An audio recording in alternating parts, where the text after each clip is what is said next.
Ilang sandali pa ay naramdaman ni Clara na huminto ang kanilang sinasakyan. Narinig niya ang isa sa mga lalaki na may tinawagan sa telepono. "Nasa labas na kami." Anito sa kausap sa telepono. Ilang sandali pa ay kinalagan na ng lalaki ang pagkakatali ng mga kamay at paa niya. Pati na rin ang piring niya sa mga mata. "Tumakbo ka na. Bilisan mo kung ayaw mo magbago pang isip namin." Anang isa sa kanya at itinaas nito ang hawak na armas sa ere. Halos magkandara pa siya para makalayo. Ilang beses pa siyang nadapa habang tinatahak ang masukal na daan palabas sa gubat na yon. Hindi niya alam kung nasaan siya. Ang gusto lang niya ay makawala at matakas sa mga lalaking yon. Maya-maya pa ay narinig niya ang tinig ng isang lalaking pamilyar na pamilyar sa kanya. "Zoe! Zoe!" Bahagya siyang napalingon at nakita si Lucas na humahangos patakbo sa kanya. Duguan ang braso nito at bago pa ito makatakbo palapit sa kanya, ay natanawan niya na ang 4 na lalaking nakasunod dito. "Lucas! Sa likuran mo!" Sigaw niya rito. Mabilis naman itong inasinta ni Lucas. Nakita niyang tinamaan nito ang isa, habang ang dalawa ay gumanti ng putok dito. Natatarantang nagtago siya sa malaking puno habang naririnig ang alingawngaw ng armas. Maya-maya ay napasigaw siya nang maramdamang may humawak sa kanyang binti. Paglingon niya ay nakita niya si Lucas. Hindi niya alam kung matutuwa o mapapaiyak siya habang nakatingin dito dahil walang tigil sa pagdurugo ang braso nito. Pinunit niya ang suot na palda at itinali iyon sa sugat nito. "Okay ka lang?" Nag-aalala pang tanong ng lalaki sa kanya. "Okay ako. Ikaw ang hindi okay. Kailangan madala kita sa ospital." "Balayo to sa bituka, Zoe. Kayang-kaya ko to." Tila nagyayabang nasabi pa ni Lucas, saka pinilit na tumayo. Hawak ang kamay niya. Inalalayan niya ito sa paglakad. Halos takbuhin na nila ang nilalakaran nila. Hindi nila alam kung kailan sila makakakita ng kalsada, ngunit hindi pa rin sila humihinto sa paglalakad. Tila nakalimutan na nilang lahat ng pagod. Ang mahalaga sa ngayon ay makalayo silang dalawa. 4 na oras na rin yata silang naglakad ng naglakad. Maya-maya ay may natanawan silang maliit na dampa. "Makisilong na muna tayo sa kanila," sabi ni Lucas sa kanya. "Kailangan ko matanggal ang bala sa loob ng sugat ko." Tumango siya at tinulungan ito sa pagbaba sa matarik na lugar. Ilang beses pa nga silang muntikang madulas. Mabuti na lamang at mabilis ang bawat kilos ni Lucas. Walang tao sa loob ng kubo, kaya nangahas na lang silang pumasok doon. Pinakialaman na niya ang patalim. Inutusan siya ni Lucas na humanap ng alak, alcohol or gas na maaaring ipanglinis sa patalim at sugat nito. Tamang-tama, may nakita siyang isang bote ng gin na wala pang kabawas-bawas. Binuksan niya yon at ipinanglinis sa hawak niyang patalim. Inutusan na rin siya ni Lucas na buhusan niya ng alak ang sugat nito. Mabilis na inalis ni Lucas ang bala sa loob ng sugat nito gamit ang patalim. Saka tinalian iyon ng malinis na basahan na nakita niya rin sa loob ng bahay. "Magluluto ako." Aniya na makitang namamahinga na si Lucas. Akmang tatayo na sana siya, ngunit kaagad siya nitong pinigilan. "Hindi ka pwede magpausok. Makikita nila tayo dito. Saka, hindi rin tayo magtatagal dito. Kailangan nating makalayo agad." "Pero, inaapoy ka na ng lagnat." "Kaya ko to, Zoe. Go ahead, maghanap ka na ng maayos na damit na magkakasya sa'yo. Hanapan mo na rin ako. Then itatapon ko lahat ng mga damit na ginamit natin. Bilisan mo na habang wala pang tao." Utos nito sa kanya. Nagmamadali na siyang kumilos. Nilinisan niya ang kanyang buong katawan at nagpalit ng damit. Pagkatapos ay si Lucas naman ang nilinisan niya. "Si Clara ang nasa likod ng lahat ng to, hindi ba? Narinig ko ang mga tauhan niya binabanggit ang pangalan ko." Tumango lang ang lalaki. "Paano ka nga pala nakarating dito?" "Pinuntahan ko si Clara at tinakot ko siya na papaslangin kung hindi kanya pakakawalan." Anito sa kanya. Hindi makapaniwalang napatitig siya sa mga mata ni Lucas. Magagawa mong paslangin si Clara para sa akin?" Alam niya kung gaano nito kamahal si Clara, kung kaya't paano nito magagawang ipagpalit ang buhay nito kapalit ng buhay niya. Hindi pa ba sapat na ikaw ang kasama ko ngayon? Sagot nito sa kanya. Ibig bang sabihin niyon? Ako ang pinipili nito? Ito bang sagot ni Lucas sa lahat ng mga pag-aalinlangan ng puso niya? Para tuloy gusto niyang ipagpasalamat ang ginawang pagdakip sa kanya ni Clara. Nang dahil sa ginawa ng babae, ay natiyak niya kung nasaan siya sa puso ni Lucas. Hinaplos nito ang mukha niya. Mahal kita, Zoe. Ngayon ko lang natiyak kung gaano kita kamahal. At ngayon ko rin lang nasigurado na mahal kita. Hindi dahil taglay mo ang mukha ni Clara. In fact, kung ako ang tatanungin, mas gusto kitang ibalik sa dati mong mukha. Teka, dadaan naman ba ako sa patalim at karayom? No way. Gusto ko ng mukhang to, kahit napahamak ako ng dahil dito. Aniya sa lalaki. Pero paano si Clara? Alam kong hindi kanya titigilan. I know, pero bago natin isipin ang tungkol dyan, kailangan na nating umalis. Mga walang silbi! Sigaw ni Clara habang isa-isang pinagsasampalang apat niyang mga tauhan. Kaya rami-rami nyo? Natakasan kayo ng dalawang yon? Kung hindi mo inuutos na pakawalin si Zoe, hindi siya makakatakas. Sagot ng isa sa kanya. Nakatikim tuloy ito ng kutos sa kanya. Sumasagot ka pa? Nanggigigil sa inis na sabi niya rito, saka naniningkit ang mga matang nagsali ng alak sa baso. Kung hindi rin lang magiging sa kanyang muli si Lucas, mas mabuti pang mawala nilang ito. Ang lagay ba ay hahayaan niyang maging masaya ito sa piling ng Zoe na yon? No way. Hinding-hindi niya ito ipamimigay kahit na kanino. Mas lalo na sa impostor na babaeng yon. Hindi niya papayagang maging masaya si Lucas sa piling ng babaeng yon. Para siyang mababaliw habang iniisip ang naging consequences ng lahat ng pagsasakripisyong ginawa niya para sa organisasyon. Galit na pinagbabasag niya ang bawat wadampot niya. Nakatingin lang ang apat niyang tauhan sa kanya at wala ni isang naglakas ng loob na magsalita. Kilala siya ng mga ito kung paano siya magalit. Bakit ako ngayon ang nagdurusa? Bakit ako ngayon nag-iisa? Hindi to tama. Ito pa bang igaganti sa akin sa ginawa kong pagsasakripisyo? Hindi pwede to. Hindi ako papayag. Umiiyak na sigaw niya. Tumungga siyang muli ng alak saka inihagis ang hawak na baso sa may bintana. Nagkatinginan ng apat niyang tauhan. Nilapitan niya ang mga ito. Kinuwelyuhan niya ang isa at muntik na siyang mapasuka sa amoy nito. Peste ka? Kaya ako minamalas dahil hindi ka marunong maligo. Sigaw niya rito saka tinadyakan ito sa sandatan nito. Napahiga ang lalaki sa lakas at sakit ng ginawa niya. Mangiyak-iyak na ito, ngunit pinagtatadyakan pa rin niya ito. Peste kang kambing ka? Ang baho-baho mo? Buliyaw niya rito. Narinig niyang natawa ang isa sa mga kasamahan nito. Nag-aapoy sa galit ang kanyang mga mata ng balingan niya ito. May nakakatawa ba sa sinabi ko? Unti-unting naglaho ang ngiti sa mga labi ng lalaki.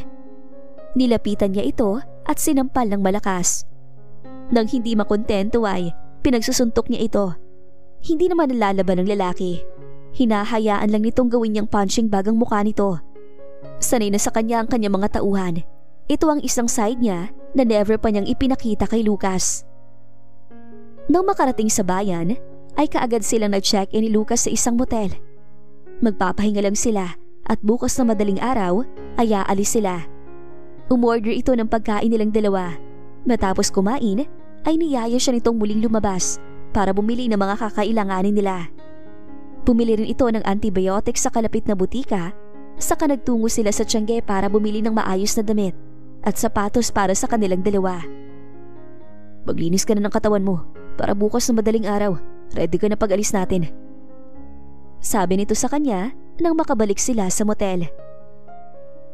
Gusto mo bang tulungan muna kitang maglinis ng buong katawan?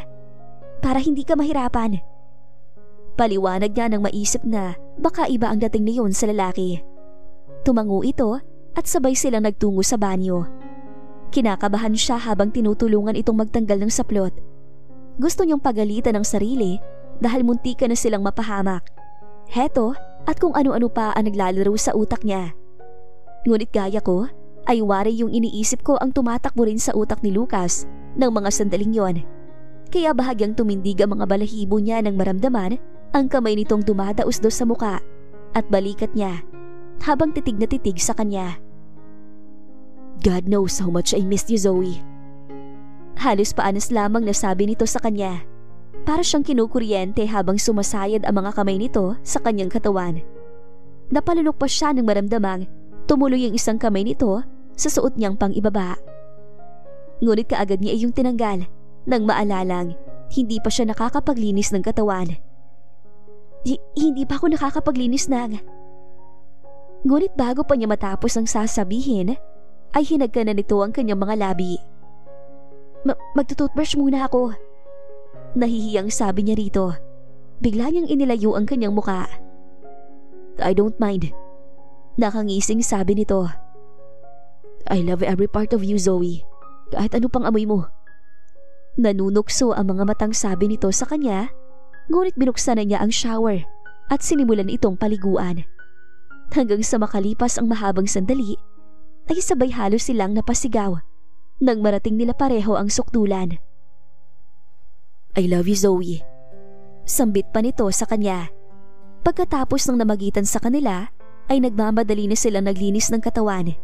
Napansin niyang bahagyang dumudugo ang sugat ni Lucas. Marahil ay napuwera sa kaninang nagla-lovemaking sila. Dahan-dahan niya iyong nilinisan. Nang matapos silang maligo, ay binuhusan niya ng alkohol ang sugat nito sa kanilagyan ng gasa. Sinigurado rin niyang nakainom ito ng gamot. Mabuti na lang wala silang ginawa sa'yo. God, hindi ko mapapatawad si Clara kapag may nangyaring masama sa'yo.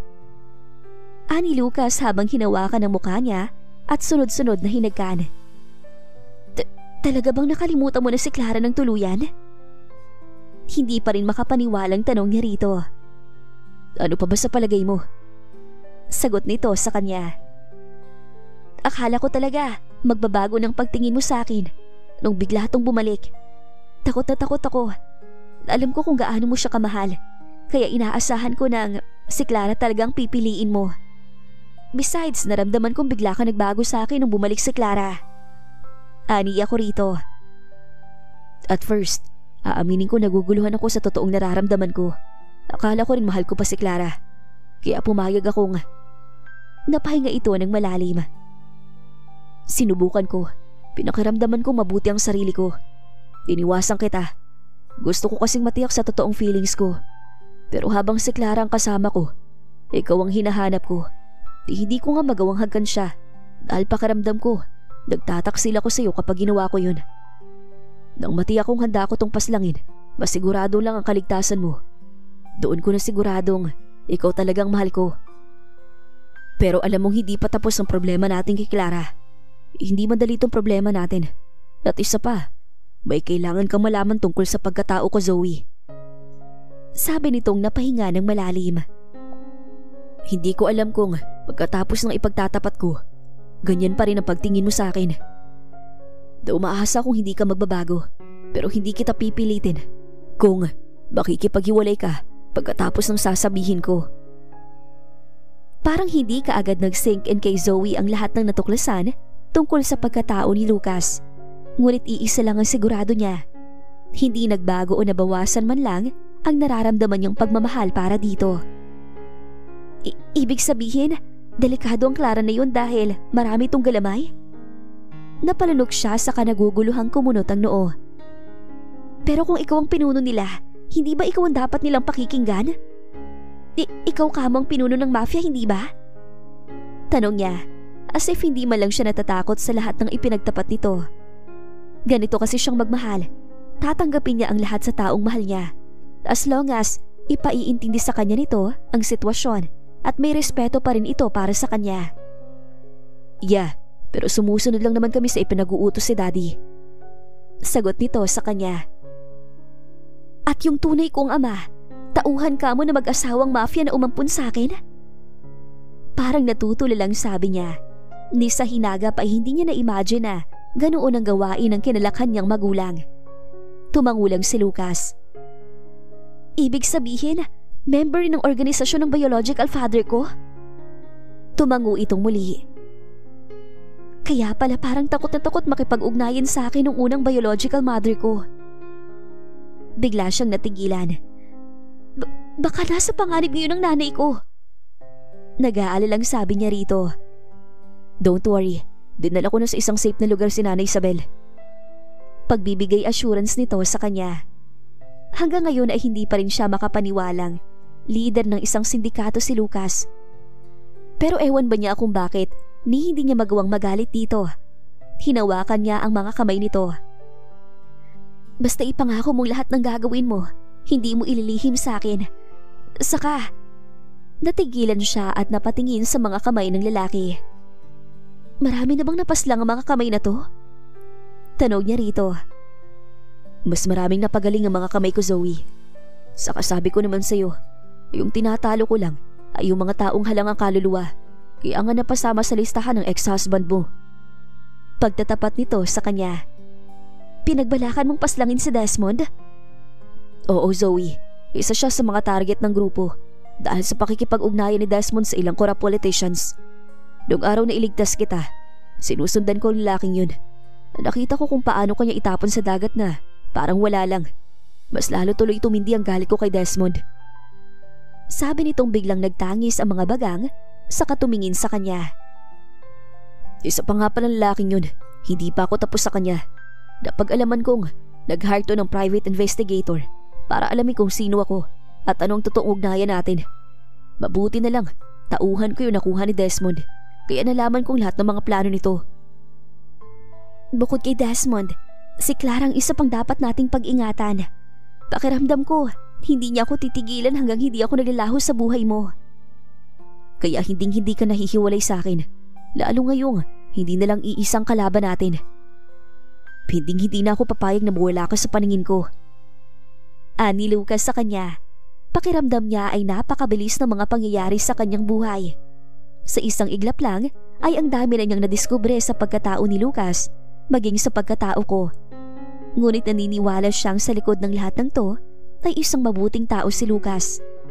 Ngunit paano sila magkakaroon ng katahimikan kung ganitong masalimuot ang buhay nito? Makakaya ba nitong talikuran ng pagiging mafia alang-alang sa kanya? Hindi yata niya kakayaning palagi nalang nag-aalala at kinakabahan sa tuwing gigising siya sa umaga. Nawala si Lucas sa tabi niya. Mas lalong hindi niya kakayaning araw-araw siyang nakikipaglaban gaya kanina. Hindi man siya papanaw sa tama ng bala, ay baka pumanaw naman siya sa labis na pag-aalala. Saka, paano sila bubuo ng pamilya kung ganitong palagi itong nakikipaglaban? Lucas, gusto kong makausap ang ama mo.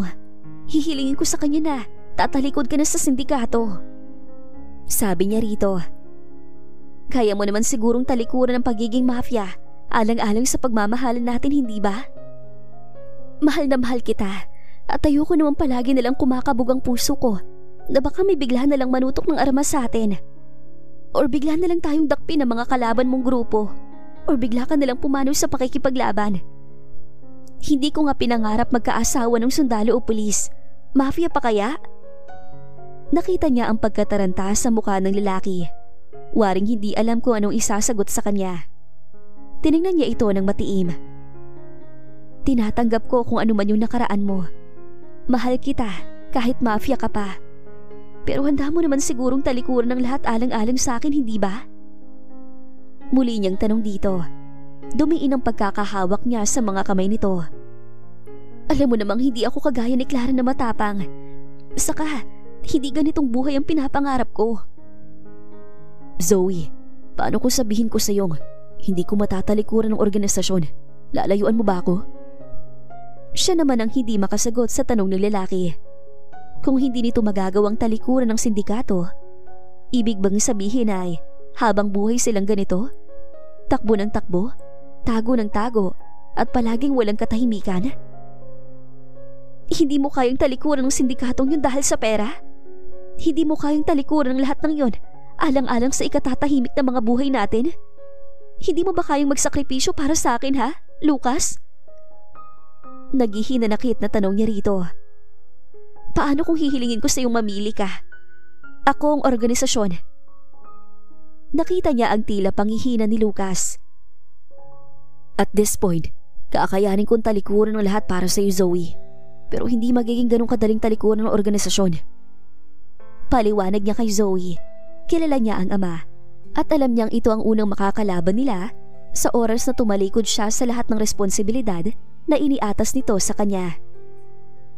Hindi mo alam kung paano magalit ang daddy ko. Sinong matinong magulang ang isusugal ang buhay ng kanyang anak para lang sa pera? Napapailing na tanong ni Zoe sa kanya. For sure, maiintindihan tayo ng daddy mo kapag ipinaliwanag nating mabuti sa kanya na gusto natin ang katahimikan. Napapuntong hininga siya saka inilagay ang mukha sa mga kamay. Alam niyang hindi magiging ganong katali ang tumiwalag sa sindikatong kinabibilangan niya. Kahit pa nga sabihing pinangungunahan ito ng kanyang ama. Isa pa, kahit naman tumiwalag siya sa grupo, hindi pa rin maiaalis na isa siyang mafia. Ngunit paano ba niya iyon may papaliwanag kay Zoe? Sa paraang hindi ito labis na mag-aalala. Mapanganib ang buhay niyang ito at mahal na mahal niya si Zoe. Gugustuhin ba niyang masangkot ito sa magulong buhay niya? Bigla siyang napaisip. Kailangan nga pala niyang makausap ang ama tungkol sa kalokohang ito ng dati niyang asawa. At kung may permiso ito ng daddy niya, hindi niya mapapatawad ang mga ito. Magpahinga ka na, maaga pa tayo nga alis bukas. Aniya kay Zoe, saka nahiga na rin. Pero Lucas, saka na lang natin pag-usapan ng tungkol sa bagay na yan. Please, gusto ko na magpahinga. Pakiusap niya rito. Hindi na nito itinuloy yung sasabihin at nahiga na rin sa kanyang tabi. Sa ngayon, ang kailangan muna niyang isipin ay ang kasalukuyang problema nila. Alam niyang hindi na safe bumalik sa condo unit niya. Kailangan niyang mailayo si Zoe kay Clara at sa mga tauhan nito. Wala rin siyang pwedeng pagkatiwalaan kahit pa nga sa mga tauhan niya. Sa ngayon ay hindi niya alam ang takbo ng utak ng kanyang ama. Mas lalo na ng organisasyon. Nagtulog-tulugan lamang si Zoe. Ngunit ang totoo ay hindi siya makatulog kahit na ano pang pilit ang gawin niya. Paano ba siyang makakatulog kung ganitong ang dami-daming mga alalahanin ang gumugulo sa kanyang isipan? Nang ipagtapat ni Lucas sa kanya kung ano ang tunay nitong pagkatao, ay hindi man lang sumagi sa utak niya makipaghiwalay dito. Ni hindi nabawasan ang nararamdaman niyang pagmamahal para dito. Pero ang tanong, hanggang kailan niya kakayaning magmahal ng lalaking mas magulo pa sa buhay niya? Hanggang kailan sila ganito na palagi nilang may kalaban at may tinatakasan? Kahit kailan ay hindi sumagi sa utak niyang magmahal siya ng isang kriminal. Mafia leader pa kaya? Napakagatlabi siya. Ang tanging pangarap lang naman niya ay magkaroon ng masayang pamilya. Mahalin ng lalaking mahal niya. Magkaroon ng maraming babies. Magkaroon ng isang masaya at buong tahanan. Pero paano magiging isang masaya ang tahanan kung may asawa siyang isang mafia? Ilang tao na ba ang napaslang ng lalaking to? Dahan-dahan niyang hinaplos ang mukha ni Lucas. God, bakit pa palaging sa maling tao ako natututong magmahal? Halos paanas lang na tanong niya habang nakatitig sa mukha nito. Hindi nakaligtas sa matalas na pandinig ni Lucas ang sinabing iyon ni Zoe. Para tuloy gusto niyang makonsensya dahil hinayaan niya itong umibig sa kanya. Alam naman niyang magulong buhay ang idudulot niya rito at napaka-unfair sa part ni Zoe kung idadamay pa niya ito sa gulo. Hindi nito deserve ang isang kagaya niya. Ngunit makakayanan ba niya itong iwanan? Mahal na mahal niya ito at parang hindi na niya kayang mabigo na naman sa pag-ibig sa pangalawang pagkakataon. But damn, kailangan niyang isipin ang kapakanan ni Zoe. Hindi nito deserve ang buhay na mayroon siya ngayon. Tama nga ito, maling tao nga siya. At totoo naman yon. Maling tao talaga ang isang kagaya niya para sa isang napakabuting babaeng kagaya ni Zoe. Tiniis niya ang gumalaw at magmulat ng mga mata. Hindi siya nagpahalata rito. Nagising siya at naririnig niyang lahat ng mga sinasabi nito. 3:00 pa lang ng umaga ay ginising na niya si Zoe. Nakahanda na ang kaping in-order niya, saka ang toasted bread. Pupungas-pungas pa ito nang bumangon. Hindi ba masyadong maaga ang biyahe natin? Tanong nito sa kanya. Mas mabuti ng maaga, kumain ka na. Mahaba-haba rin ang biyahe natin. Magbanyo ka na rin para sigurado. Binilhan na rin kita ng adult diaper. Mas mainam na, hindi tayo bababa ng sasakyan mamaya. Tumangulang ito sa kahumigop ng kape. Pinag-isipan na niya ang lahat. ilalagay niya sa isang ligtas na lugar si Zoe. Pagkatapos ay makikipaghiwalay na siya rito. Nakapagpasya na siyang layuan na naman si Zoe para sa kapakanan nito. Pero syempre pa ay hindi muna niya iyon sasabihin dito hanggat hindi pa maayos ang lahat ng mga plano niya. Marami pang katanungan ang gusto niyang mabigyang linaw ng ama niya. At si Clara, kailangang masigurado niyang hinding-hindi na nito guguluhin pa si Zoe. So this is her ex-husband? Ang lalaking nagtangkang pasalangin siya? Tanong ni Clara sa isa sa kanyang mga tauhan habang nakatingin sa larawang ibinigay nito sa kanya. Tumango ang pandak na lalaki sa kanya. Sumilay ang ngiti sa kanyang mga labi. Magagamit niya ang ex-husband ni Zoe para sa kanyang mga plano. At ang alam ng lalaking to, wala na talagang babaeng yun? Oo ma'am, actually may kinakasamang lalaking yun. Magkatulong sila ng kinakasama nito sa pagligpit kay Zoe. Kung hindi dahil kay Sir Lucas, matagal nang nilamon ang pati ng babaeng yun. Gusto kong makausap ang lalaking to. Kontakin mo siya. Ibibigay ko sa iyo kung saan kami magkikita. Utos niya sa lalaki. At gusto kong hindi makakarating kahit na kanino ang pagkikita namin ng lalaking to. Aniya sa lalaki. Nagtitiwala ako sa iyo. Alam mo na siguro kung anong mangyayari sa iyo sa oras na kumalat sa ibang pagkikita namin.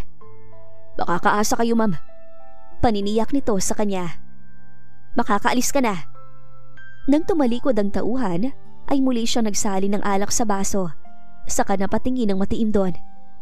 Hanggang ngayon ay hindi pa rin siya makapaniwalang magagawa siyang paslangin ni Lucas nang dahil lamang sa babaeng yon. Si Lucas na dati ay gagawin ang lahat para sa kanya. Pinagsisisihan niyang tinalikuran niya ito noon. Ang tahimik mo. Tanong ni Zoe kay Lucas habang nasa loob sila ng bus. Bahagya niyang isinandal ang mukha sa may balikat nito. Ayoko na magkahiwalay pa tayo. Hindi ko siguro alam kung anong gagawin ko kung hindi mo ako tinulungan. Iniligtas mo na naman ang buhay ko sa pangalawang pagkakataon. Aniya rito. Pero ako nagdala sa iyo sa kapahamakan this time. Halos paanas lang na sagot nito sa kanya. Kung hindi dahil sa akin, hindi ka hahabulin ni Clara. Kasalanan ng babaeng yun. Pinakawalang kanya noon. Sagot niya rito sa kabahagyang itinaas sa muka para tingnan nito. Hinaplos ni Lucas ang kanyang muka sa kabahagyang yumuko para hagkan siya.